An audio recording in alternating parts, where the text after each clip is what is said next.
Hello, welcome to this special broadcast. I'm Parikshit Luthra. A defiant Donald Trump delivered an unapologetic speech before the U.S. Congress last evening, lasting 1 hour and 40 minutes. Trump promises swift and unrelenting action in the longest State of the Union address in U.S. history. Tariffs, as expected, was one of the cornerstones of his speech. The U.S. president doubled down on his tariff rhetoric, said other nations have used tariffs against America for decades, and now it's time to retaliate. He reiterated that U.S. reciprocal tariffs will come into effect on the 2nd of April. Singling out India, Trump said, and I quote, "India charges U.S. auto tariffs higher than 100%, end of quote. Trump also seemed to appear more accommodating when it came to returning to the discussion table with Ukraine. He said U.S. had received strong signals that they are ready for peace.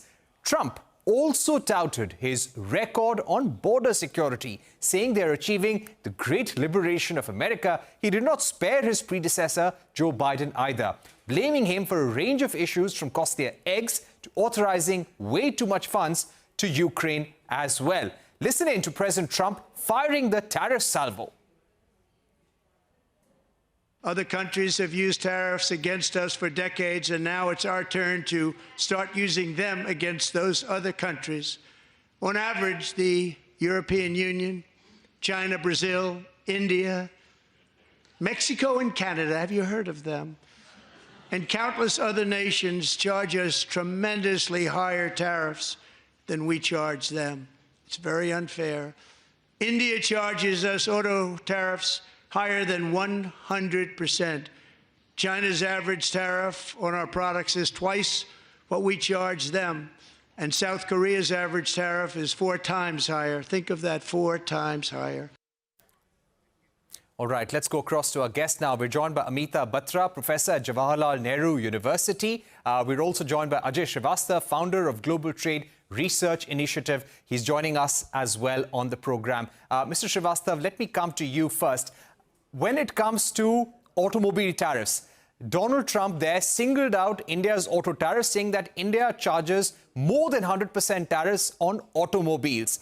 Now, this means that the conversation on tariffs in the bilateral trade agreement negotiations will be a tough one. India is saying we can give you a 15% concessional import duty, but then you have to commit to manufacturing in India. But this doesn't seem to be in line with America's Make in America vision under Donald Trump. Do you think India can go ahead and give that duty concession on cars, automobiles to America without seeking a commitment on manufacturing? So, Parikshit, all the countries, they have some outlier tariffs. India has higher tariffs on automobiles, on wines and spirits. US also have higher tariffs on, say, tobacco. Our highest tariffs are 150%. And their highest tariffs are 350%. So now coming back to the auto, our exports of passenger cars to the US, they are declining. In financial year 2024, the exports were less than $13 million. And in next year, they will be under $8 or $9 million only. So we don't care much about the passenger cars if they impose a higher tariff. We should not care. Our auto industry may not feel any dent also in their revenue or turnover about that. Right. So you are saying that there will not be a major dent to the domestic market if India reduces the import duty on imported cars. Is that correct, Mr. Srivastava? No. I have not talked about reducing the duties on imported cars. That deal has to be on the reciprocal basis. Is he talking about the cars? Then we'll talk about their products also. If he's talking about cars, then it's not going to work for him. Understand like this. They export, for example, apples to us, and we charge 50% on apples. They say, okay, you are charging 50% on apples. We also charge 50% on apples from you. We say, please go ahead. We don't export apples to you. So they export something else to us. We export very different things to them. So reciprocal tariff at the product level, for example, automobile level, it's not going to work. That's why you may have seen that he's imposing 25%, 15%, 10%, big tariffs. So we have yet to see how it unfolds. And so far, even Mr. Trump is not clear, his team is not clear how they are going to impose tariffs at the sector level or the country level. So far, it's not clear. All right. So you're saying that reciprocal tariffs, it's not necessary that they will impact India badly in each and every sector. Let me also go across to Ms. Batra right now. Ms. Batra, when we are discussing a trade deal with the United States, Piyush Goyal is there in the US right now. And over there, Donald Trump has once again spoken about India as a very high tariff jurisdiction. This does put a lot of pressure. India would be hoping to have some sort of agreement on the trade deal so as to avoid those reciprocal tariffs. Do you think that threat can be averted, or is it absolutely inevitable that we'll be hit with reciprocal tariffs come 2nd of April like all other nations? Well, Parikshit, thank you. Two things that I'd like to say in this context, one is, what is it that President Trump really implies by reciprocal tariffs? The White House in its memo last month had specified 5 conditions as to how they're going to define these and calculate or evaluate these reciprocal tariffs. This includes just about everything, not just tariffs, but non-tariff barriers, subsidies, taxes, any currency manipulation that they deem, as currency, any currency exchange rate policies, that they deem as currency manipulation. So there's a lot of leverage that they have in terms of determination of what is going to be the basis of these reciprocal tariffs. So as of now, I think it's very difficult for us to ascertain what is going to be taxed, what are the products that are going to be taxed, what sectors, whether it's going to be product specific, sector specific. I don't think we know any of this as of now, That's one part of it. Clarity on reciprocal tariffs is not available. It's yet a lot of unanswered questions that remain on this particular issue. As far as the deal that we have our commerce minister in the US, as far as the deal is concerned, of course, we would negotiate for concessions. We would like to negotiate for our exports to be lower tariffs, etc., from the US. But in this context, I would want to put forward a very fundamental point. If we look at the President Trump's, this first month, really,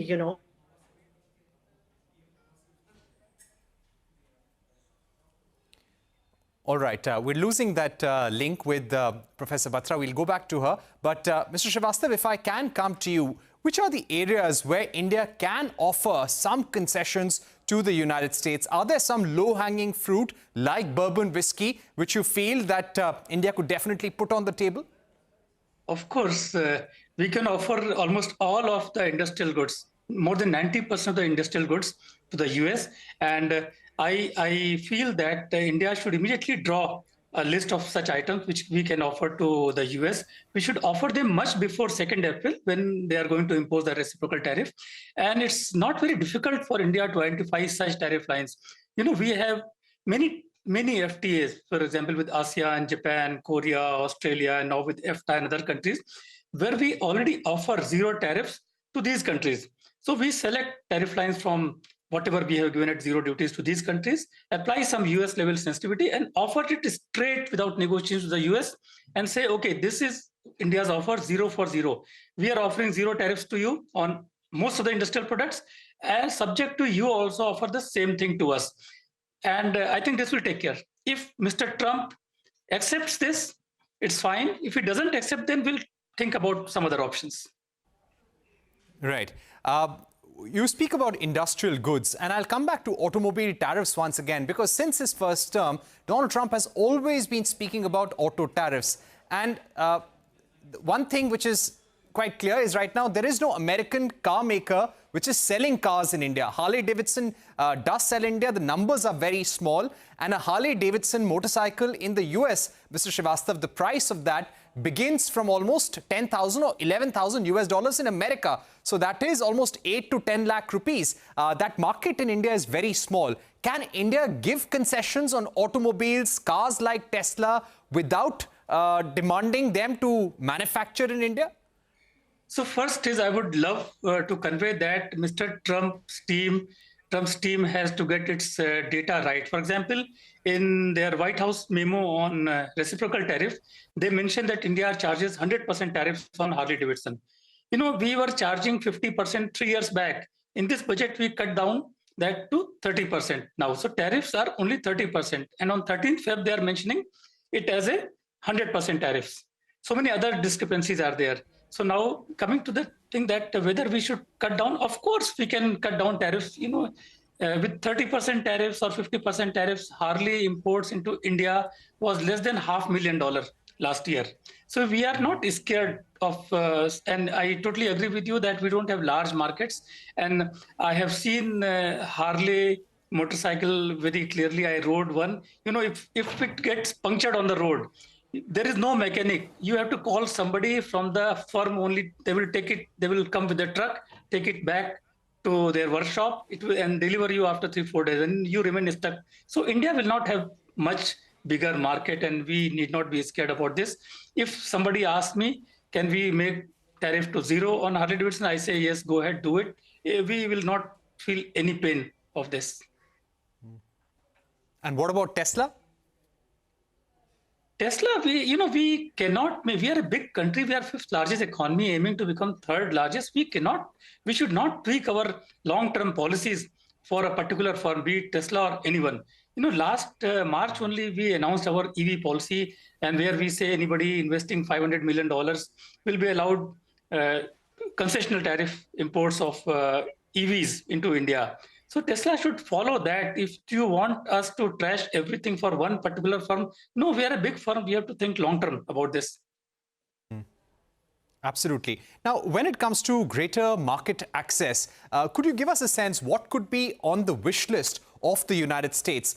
Clearly, when it comes to threat of reciprocal tariffs that Donald Trump is dangling, this is a bid to make countries come to the White House on the negotiating table. What do you think the White House is going to seek from India in the next couple of weeks? His tactics are basically he wants to scare nations.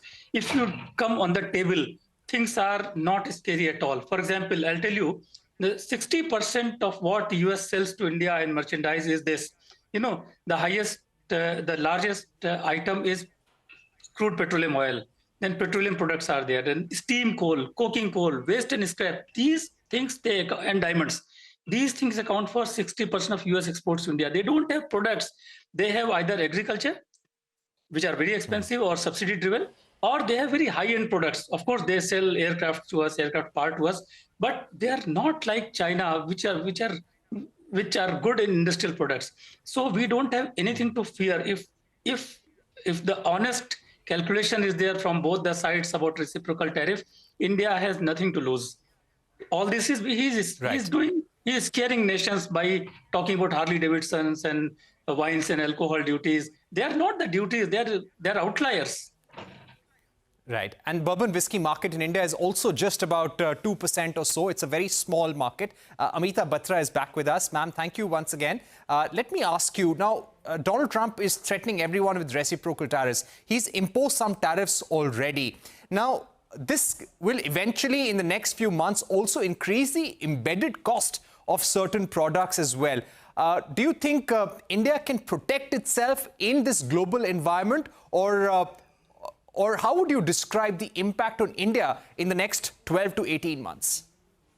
You see, as I was saying, I think I'd like to make two more points. One point, as I was saying, in terms of the agreement, that we are in the process of or negotiating probably towards concessions. It's very important to understand that as far as President Trump is concerned, his tendency to undermine international agreements, you see, whether it be even those agreements that he himself has negotiated in his first term, such as the USMCA, that is the United States-Mexico-Canada agreement, he's undermined that by imposing tariffs of 25% on both Mexico and Canada. He postponed it first, negotiated something, but then he's come back and reimposed them, So we need to understand that even if we are able to probably have an agreement that would be mutually beneficial or somehow balanced, you see, it may not last very long, given his tendency to undermine these agreements. So that's one part of it. It's very important, therefore, that India start looking for alternatives in order to be able to have a stable trade policy or a stable policy so as to be able to push its exports rather than relying on just one and seeking concessions only from the United States, I would say, or be giving concessions in terms of reducing tariffs on some commodities. As far as reduction of tariffs on some commodities is concerned, I do not think it would be wise to continue doing so on only outliers. It's very important that India try and do this in a more systematic manner. It's an opportunity for us to be able to reduce our tariffs in terms of the average applied tariffs, which we know are higher in comparison with other Asian developing countries. If you are able to do that, we might be able to attract investment, as is our objective today, particularly the export-oriented investment, which will help us ultimately building our export competitiveness, which is what we should be aiming at this point. In particular, when you say 12 to 18 months, how do we negotiate? I think it's going to be a world where there's going to be a lot of chaos as far as trade policy is concerned, particularly from the American side. There's going to be a lot of uncertainty that is going to be there with these back and forth tariffs, not knowing how reciprocity in tariffs is going to be calculated, evaluated, what are going to be the ultimate levels, what products will be tariffed, you see. It's very important, therefore, that in this period of uncertainty, we understand that the sentiment is going to be impacted, consumer sentiment, producer sentiment, you see. It's therefore also very important to be able to build coalitions, have coalitions so that we are able to push for reforms on the multilateral front as well. Or we look at those opportunities which are available in terms of those countries that continue to trade on the basis of WTO-defined rules. All of East Asia is doing that. RCEP is happening. CPTPP is happening. Right. So I think those are the areas that we should be looking at, really. Okay, thank you so much, Ms. Batra and Mr. Srivastava for joining us. We've completely run out of time, but clearly next 2 years will be difficult and full of turmoil for countries like India as well. But there is an opportunity as well if we can leverage it well. Time for a short break here on our special show. But coming up on the other side, China unleashes a fresh wave of stimulus at its largest political gathering. This as it braces for a protracted trade war with Washington. China's premier warns of changes unseen in a century unfolding across the world.